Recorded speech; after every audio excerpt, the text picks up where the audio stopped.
I have had the same man cutting my hair since the late 90s. So it's been 20 years. And we've developed a bond. We've developed a relationship. There's something very intimate about someone cutting your hair, especially over and over and over again. And when I first met him, I was just becoming a therapist. Well, what would happen as I would come in is he would talk to the other people who worked in the haircutting salon, and they would always call me the psychiatrist. Oh, here comes the psychiatrist. And I'd always say, no, I'm not a psychiatrist. I'm a therapist, or I'm becoming a therapist, or I'm a social worker. Well, that didn't really go in exactly. What they would say is, oh, he's a psychiatrist. They still say it, actually, when I go. So often, oh, he's the psychiatrist. Sometimes they would ask me questions about certain things, certain sort of psychological questions, certain scenarios, things that were going on, questions about personalities and things like that. Well, what happened that brings up this subject of vanity for me is I came in one time, and at the end of a haircut, he was putting the mirror around, and I looked and I noticed on the top of my head, this was for me age right around, I think it was around age 32. So I'd been seeing him already for a good 5 years. Well, he put the mirror on after he'd finished the haircut, and I noticed my hair looked like it was kind of thinning at the top of my head a little bit. I'd never noticed it before. And I said, am I starting to go bald? And my haircutter, my barber, said, oh, no. I never talk about that with clients. I never, ever talk about it with my customers. I said, what, about balding? He says, no, I never say it. I said, so am I going bald? Am I going to go bald? He goes, no. Like I said, I don't talk about it with people. That's something between them and themselves and their own mirror. And I said, so you won't tell me something that you probably know a lot more about than I do, because you know about hair patterns and all this. He says, listen, I don't tell it. I said, why not? I said, I was just curious from a psychological perspective. And I told him, I said, psychologically, I'm curious. You never tell people. He goes, I'll tell you why. He goes, when people ask if they're going bald, let's just say they are, hypothetically. He said, and I tell them that they're going bald, and I tell them how it's going to progress. Well, what happens is they never come back after I tell them. Even long-time clients, they always get all weird about it, and they don't want to know this. People really don't want to know if they're going bald. He goes, let them figure it out for themselves. I'm not going to be the one to tell them. I said, oh, I get it. It's the concept of kill the messenger. You're the messenger, and they want to kill you off. He goes, exactly. It's called kill the messenger. So I said, oh, okay. I said, but listen. I said, you've known me for 5 years. I'm a psychotherapist. I'm someone who has a lot of connection with myself. I know myself very well. I've learned to love my body. I respect myself. I don't have insecurities about that. For me, it's just a strictly objective question. He goes, nah, I ain't gonna tell you. I said, come on. I said, listen. I said, it's not gonna threaten me. I just wanna know it objectively, what's gonna happen, and you're gonna know better than I am. I said, listen, I know myself well. I've dealt with myself and my body for a long time. I've really overcome a lot of humps. I know I don't have insecurities around this. I used to have insecurities around my hair. I no longer have insecurities around my hair. I was like, trust me on this one. He looks at me and his face dropped a little. He goes, you know, okay, I'm going to trust you.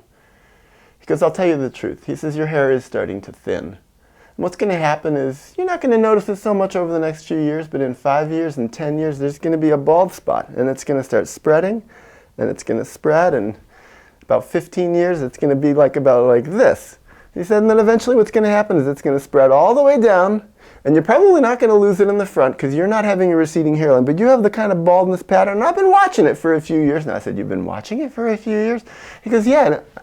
And I said, and I'm going to start getting a big bald spot? He goes, yeah, that's what's going to happen, and it's going to spread, and it's going to go down the back, and eventually it's going to, when you get older, it's going to get, I said, I'm going to go bald? He goes, yeah, you're going to lose your hair, and it's going to start in the back. I said, I don't want to go bald. And he goes, wait a second, you're just telling me you don't care if I told you. It makes no difference. It's objective stuff and being a psychiatrist. I said, I'm a therapist, but it's, and he says, what? And I said, no, but I'm going to be okay. Don't worry. He goes, well, that's what's going to happen. You're going to lose your hair. And in 5, I said, okay, I got it. I understand. And I went out, And I thought about it, and I went home, and I got an extra mirror, so a second mirror, and I looked at my hair, and I saw what was going to happen. And I felt horrible. Not horrible, but I just felt insecure, and my vanity was affected. Well, fast forward a month after that. My hair was growing out. I was working as a therapist. I look in the mirror. I see my hair going. I'd still keep looking at that little bald spot and thinking, oh, is that really true? And it got longer. 2 months passed, and I was like, okay, it's time for me to go for my haircut. And I thought, I think I can cut my own hair. And I said, I don't know, I can save the money. And I think I rationalized it that way. And I started trying, well, maybe I can do it. And I would clip my own hair. And I did it even without a mirror in the back. I could just do it with a mirror in the front. And I didn't look at the top of my head. I don't want to look at the top of my head. It makes me kind of uncomfortable. I don't want to think about that. I don't want to think about getting older. I still feel like I'm barely a kid. I still feel like I'm getting over all the horrible stuff that happened in my childhood. And now I'm suddenly becoming an old man. I wasn't quite ready for that. So I skipped a haircut for 1 month, and I did the clippers, on my own head, and I found I could do it pretty well. And the back was a little tough, but I was able to do it. And I cut it kind of short, and everybody noticed, you got a different haircut. You got a brush cut now. And I was like, I'm trying something new. I'm a minimalist. I said, I'm doing it myself. So went on. A couple months later, my hair's growing out a little bit and getting curly and wild. And I thought, well, I have this clipper. I'll try it again. So I did it again. And cut my hair and went on few more times, missed a few more haircuts, and then fast forward about 1.5 years, almost 2 years later, and I was feeling guilty because I thought, he was right. He knew me better than I knew myself. I was kind of embarrassed, and then I kind of felt like I didn't want to go back, didn't want to have to face him. Well, one day when my hair was getting long, I thought, I'm going to go back, and took a deep breath and went over to his haircutting salon, his barber shop, and walked in, and he saw me, and he looks at me like this. I hadn't seen him in 2 years. He looks at me and goes, how's the psychiatrist doing? And I'm like, okay. He goes, come on, let me see the top of your head now. And I bent down a little bit for him. He goes, so you're going bald, I see. And I said, he goes, so you're so mature and you can take it. You can hear you have objectivity. He'd been waiting for me. He knew I was going to come back because we actually really did have a really nice bond. He goes, come on, sit down, sit down. And so it was time for my haircut. I sat down and he cut my hair and he goes, oh, I see your baldness is spreading. The little bald spot's getting bigger there. Your hair's thinning out. And I was like, it's true. And I felt it was fine. Let him tease me a little, because I deserved it, because he was right. And it was very interesting for our relationship. I remember that. And by the way, I've still been going back to see him now. It's been 13 more or so years since I've been going back. And I did acknowledge to him. I was like, in all fairness, you really did know me better. He goes, listen, I've been cutting hair for 35 years. He goes, I know all about cutting hair, and I know how guys are. You're all the same. Everybody's the same. And by the way, my hair cutter, he's losing his hair. He goes, I went through it too. He goes, you just got to accept it. Don't fight it. Don't do any of this comb over stuff. That's ridiculous. Just grow older. Let yourself be natural. Don't dye your hair. Don't hide it. None of this plugs and all this. He goes, I'm not going to do any of that. I refuse to cut your hair if you want to do any of that comb over stuff. And so I learned a lot from him. I learned, also about myself, that sometimes I think I can know myself so well, only to discover that I have areas that I don't know myself so well. Blind spots, literally, areas in which, no pun intended, I can't see myself in the mirror.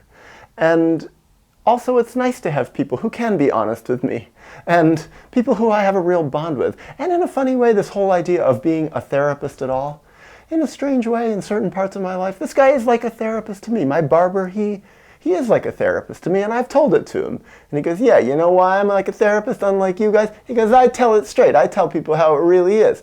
I said, well, you don't tell people about going bald, though. He goes, that's an exception, but for you, I'm going to tell you, and I'm going to tell you forever. And it's true. Every time I come in, he goes, hey, let me see how it's doing. Ooh, I can see more of the top of your head.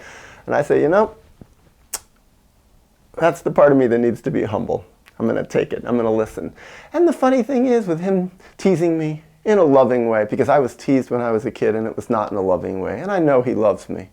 And actually I love him too, and we have a great bond.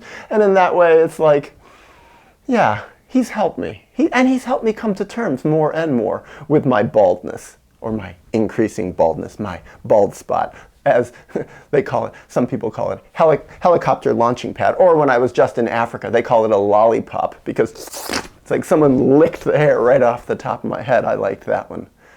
Well, it's been an interesting relationship also with me and YouTube and my bald spot, because for the first however many years, I didn't want people to see it. I wanted to edit it out. Sometimes I would be in thinking, leaning forward when I'd be talking and thinking, and I was like, oh my God. I'd notice it afterwards when I'd look at the video when I was editing and I could see it, and I was like, I don't want that. Or when I was sitting, I'd say to myself in the back of my head somewhere, don't lean forward because they're gonna see it.